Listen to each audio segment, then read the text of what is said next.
Midnight. Hey everyone, I'm Storyteller.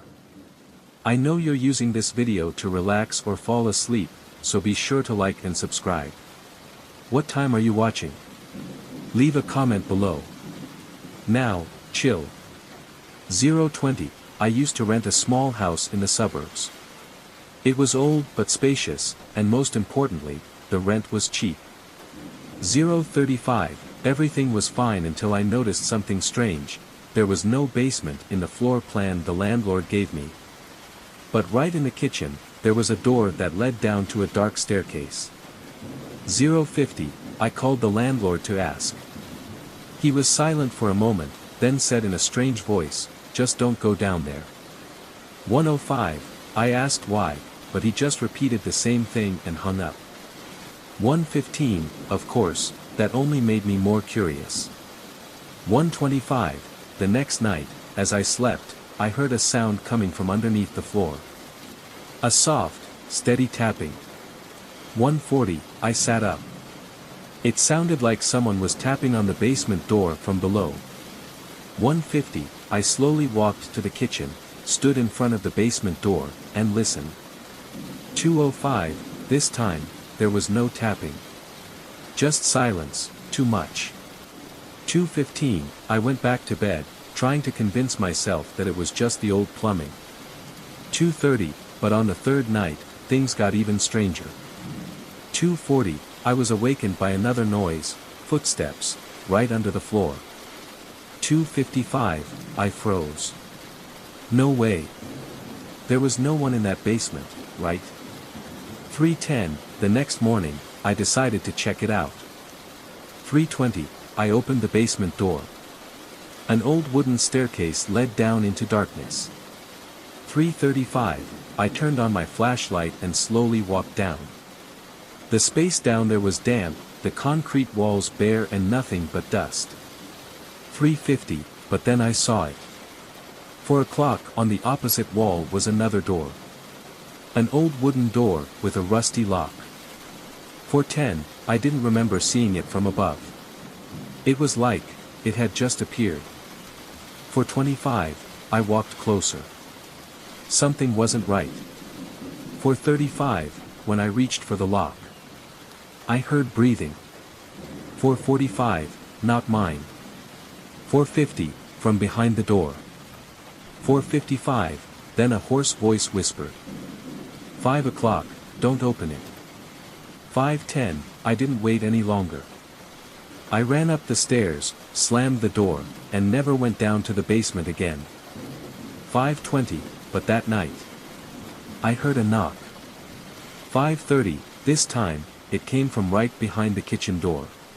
Subscribe to the channel. Where are you from and what time are you watching now? Relax and unwind. I never thought I would be afraid of a man in a helmet, but here I am hunched over behind the curtains in my living room. My heart is pounding as I watch him circle my house like a vulture staring at its prey. It all started out like a normal Tuesday. I was working from home, burying my head in spreadsheets and conference calls, when a flash of yellow light caught my eye. Glancing out the window, I saw a man in a utility worker uniform standing on the sidewalk holding a clipboard. He seemed to be inspecting the houses on our street, taking notes as he walked. I didn't think much of it at first. Utility workers are a common sight in the neighborhood, always checking meters, trimming trees, stay away from the power lines. But as the day went on, I noticed he was still there, lingering longer than necessary. Mid-afternoon, my curiosity turned to restlessness. The man had been out there for hours. His attention was focused solely on my house. I watched him pace back and forth, scribbling furiously on his clipboard. Occasionally he stopped to stare at my window, as if trying to see inside. I double-checked the calendar on my fridge. No, I hadn't forgotten any maintenance schedules we hadn't reported.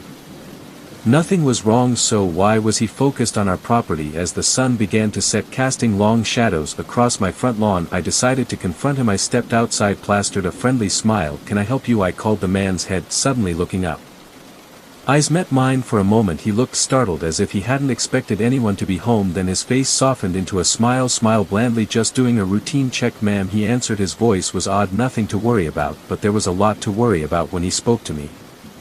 Noticed his uniform didn't fit right, sleeves too short, pants too loose, and no company logo on his hat or shirt, just plain yellow fabric. What company did he say he worked for? I asked, trying to keep his voice calm. He hesitated a bit. Long City Utilities, he mumbled, then turned away wishing the lady a good evening. I watched him walk away. My skin crawled. Something was very, very wrong. I went back inside, locked the door and called the utility company because I doubted they had sent anyone to our neighborhood. In fact, they had no record of any scheduled work in our area at all. Panic rose in my throat as I hung up. Who was this man and what did he want? I looked out the window again hoping he had disappeared, but there he was at the end of my driveway staring at my house with tension.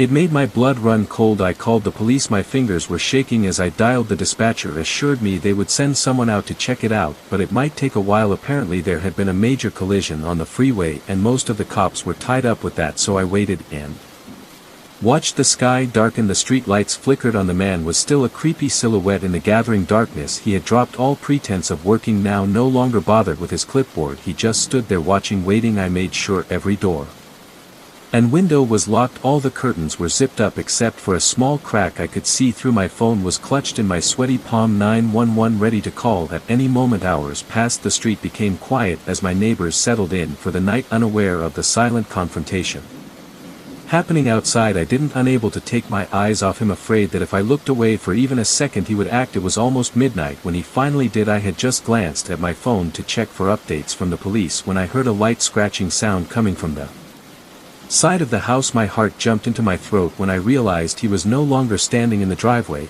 his hand clutching the heavy desk lamp like a makeshift weapon. I crept towards the noise coming from the guest bedroom, the only room I had forgotten to check the windows for. Before, as I approached, I could hear the subtle sound of someone working at the lock. I pressed myself against the wall next to the door.